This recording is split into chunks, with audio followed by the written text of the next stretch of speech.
Bonjour et bienvenue sur Rapports en clair. Aujourd'hui, on va plonger ensemble au cœur d'un document assez percutant. C'est un rapport parlementaire qui dresse un portrait sans concession de la protection de l'enfance en France. Allez, on y va. Une politique publique profondément défaillante. Voilà, ça commence comme ça. Ces mots, qui sont très forts, ce ne sont pas les miens, hein. C'est la conclusion choc de la commission d'enquête, écrite noir sur blanc par sa rapporteure, la députée Isabelle Santiago. Rien que cette phrase, ça donne le ton. On sent qu'on va parler d'un système qui est censé protéger les plus fragiles, mais qui est fracturé. Et attention, cette analyse, elle ne sort pas de nulle part. La source, elle est là, c'est du solide. C'est le rapport numéro 1200 de l'Assemblée nationale. On ne parle pas d'une opinion, mais bien du résultat d'un an de travail hyper rigoureux par des députés. Alors la question qu'on se pose tous, c'est comment on a bien pu en arriver là? Comment un système peut-il être jugé aussi sévèrement? Eh bien, le rapport démarre par un constat qui, franchement, est assez glaçant. Il faut bien se rendre compte du travail qu'il y a derrière. Ce verdict, il n'est pas balancé à la légère. On parle d'une année complète d'investigation, d'audition, d'enquête. Tout ça a été compilé dans un énorme document de près de 500 pages. C'est dire si le sujet a été creusé en profondeur avant d'en arriver à cette conclusion. Le premier gros problème identifié par le rapport, c'est peut-être le plus fondamental. En fait, le système de protection de l'enfance avance complètement à l'aveugle. C'est un peu comme si on demandait à un pilote de décoller sans aucun instrument de bord. Et ça pose une question de pur bon sens. Comment est-ce qu'on peut diriger une politique publique aussi cruciale sans la moindre boussole? Sans données fiables, sans études solides, comment on peut savoir ce qui marche? Et surtout, ce qui ne marche pas? La réponse est simple, on ne peut pas. On navigue complètement à vue. Et ce chiffre, il illustre le problème à la perfection. 100 000 €, c'est le budget annuel que l'Observatoire national de la protection de l'enfance consacre à la recherche, pour toute la France, sur un an. C'est une somme qui est juste dérisoire face à l'immensité des enjeux. Et là, on atteint des sommets d'absurdité. Ce témoignage vient d'une chercheuse auditionnée par la commission.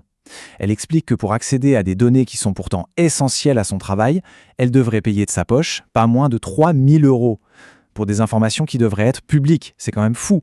On met des bâtons dans les roues de ceux qui essaient de nous aider à comprendre.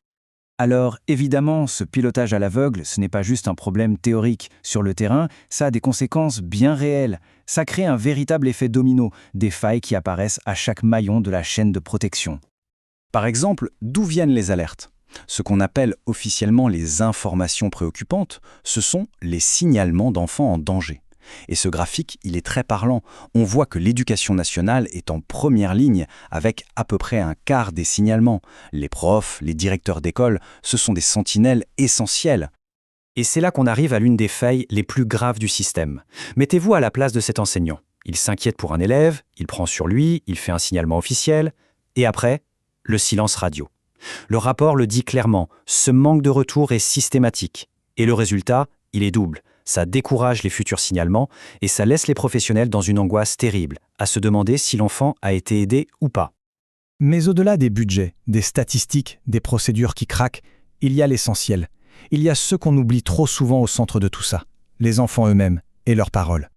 Justement, en 2021, il y a eu une initiative assez remarquable menée par Gauthier Arnaud-Melchior. Il est allé à la rencontre de plus de 1500 enfants placés pour recueillir leurs paroles, leurs ressentis. Le rapport qui en est sorti, à hauteur d'enfant, c'est une mine d'informations pour comprendre ce que ces jeunes vivent de l'intérieur. Et cette phrase, elle est terrible. C'est l'auteur du rapport lui-même qui la prononce pendant son audition. Il raconte la réponse d'une responsable officielle. Je le conserve très précieusement sur une étagère de mon bureau pour qu'il puisse m'inspirer. Et il ajoute: elle ne m'a jamais reçu. Tout est dit. On salue le travail, on met le rapport sur une étagère pour l'inspiration, et puis plus rien. L'écoute n'est qu'une façade. Bon, le constat est dur, c'est un fait. Mais ce rapport ne s'arrête pas là, et heureusement. Il ne fait pas que lister les problèmes.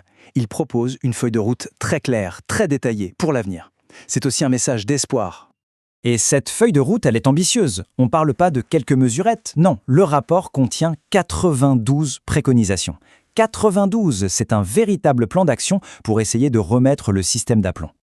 Alors parmi ces 92 propositions, il y en a qui répondent directement aux problèmes qu'on vient d'évoquer. D'abord la base, faciliter l'accès des chercheurs aux données pour enfin sortir de cet état d'aveuglement. Ensuite, une mesure de bon sens, systématiser le retour d'informations à ceux qui font un signalement. Et enfin, un point très concret, s'assurer que les jeunes, à leur majorité, quand ils sortent du système, touchent bien leur pécule. C'est l'épargne que l'État a constituée pour eux et c'est vital pour démarrer dans la vie. Mais la vraie question, celle qui reste en suspens, c'est celle-là. Est-ce que ce rapport va juste finir sur une pile avec tous les autres qui l'ont précédé?